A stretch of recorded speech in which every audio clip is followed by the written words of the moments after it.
The term Tesla beater and Tesla killer is often bandied around in the automotive world, and I, for one, don't really like it, as it implies Tesla isn't somehow a legitimate automaker, and it most certainly is. Lately, I've noted more and more electric car fans become vehemently dismissive of so-called legacy automakers and their own plug-in car plans, none perhaps as much as Audi, Porsche and Volkswagen.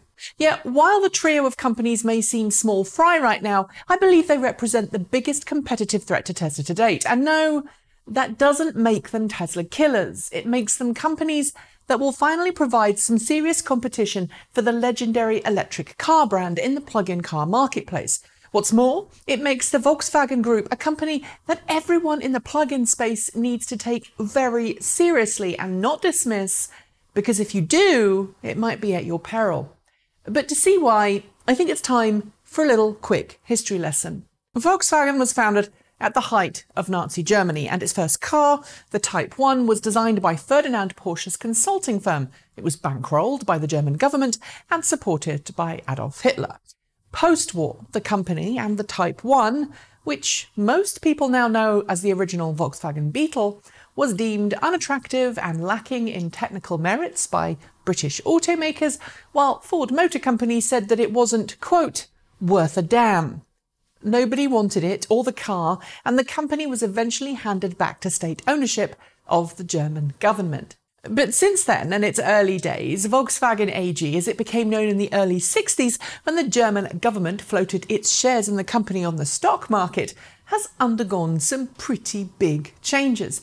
It managed to change people's attitudes towards the brand and, in fact, enjoyed a massive spike of popularity in the 60s and 70s as people fell in love with the Beetle, the iconic microbus, and towards the end of the 70s, the Volkswagen Golf, or Rabbit. Up until 2015, Volkswagen AG, which in the interim years had acquired a number of other automotive brands, including Audi, Skoda, Seat, Bentley, Bugatti, Lamborghini, and Porsche, in addition, of course, to the original Volkswagen brand, enjoyed a largely positive reputation.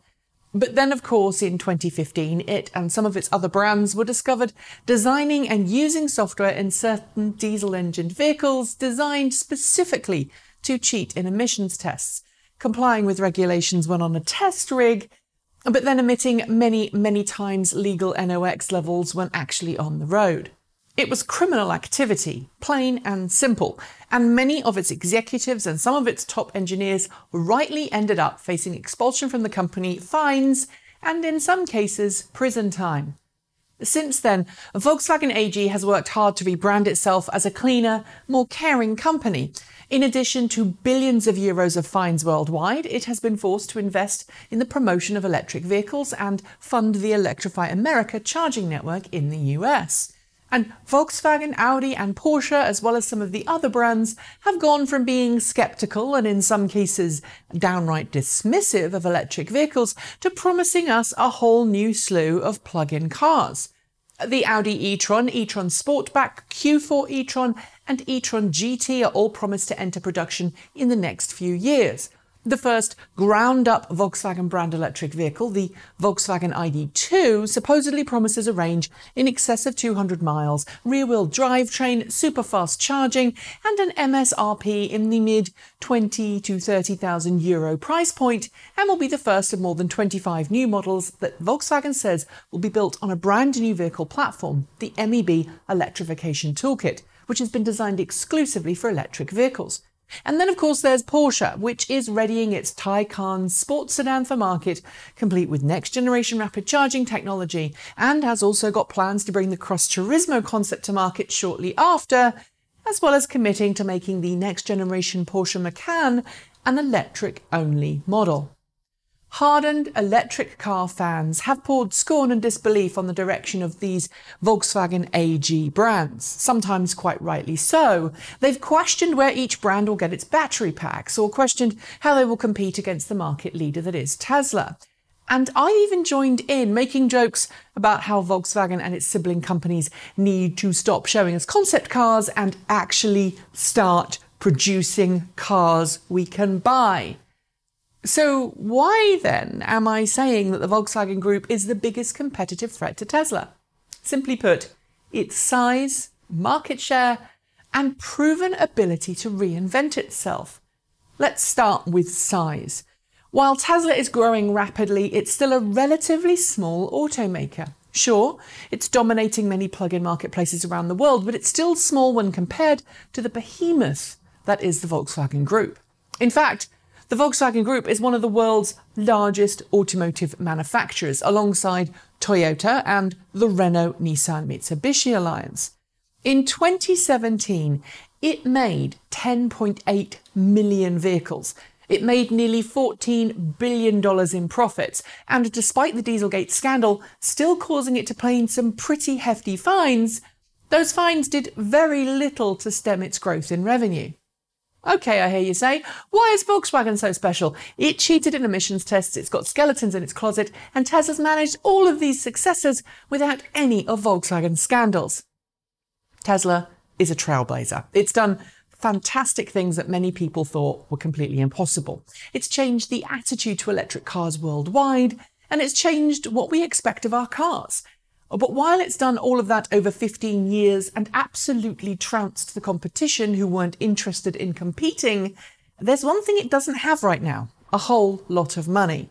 Of course, it has the massive gigafactories, and it's the only automaker producing such large levels of batteries for its own vehicles.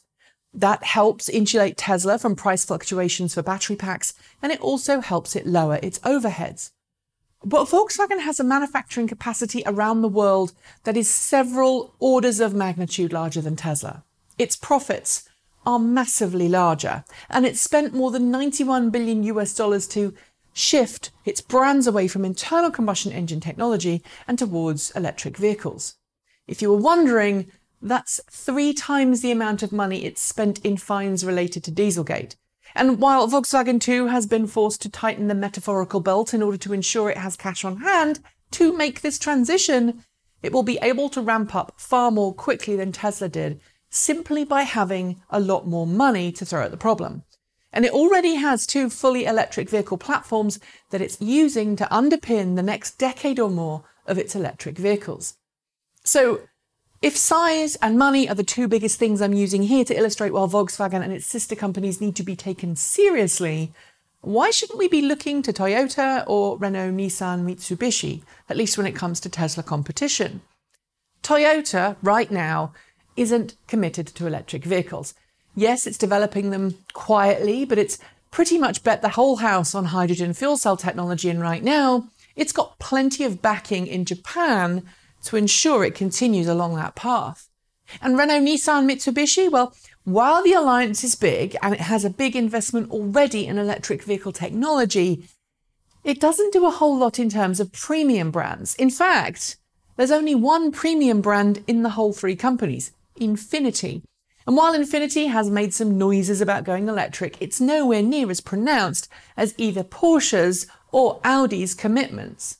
These 2 brands, meanwhile, are already bringing models to market that will come into the premium and luxury marketplace at price points that will compete directly against Tesla. Yes, Tesla has its over-the-air software update and its own real-life Iron Man, and that goes a long way to giving the company the edge. And it's got autopilot and the engineering flexibility, something that really helped it in its early days. But the one thing it doesn't yet have is financial flexibility, and that's something Volkswagen is all too happy to use to ensure that it has the supplies it needs to issue a full-bore attack on the company that started the EV revolution. Ignore it at your peril. That's it. Thanks for joining me, and see you next time.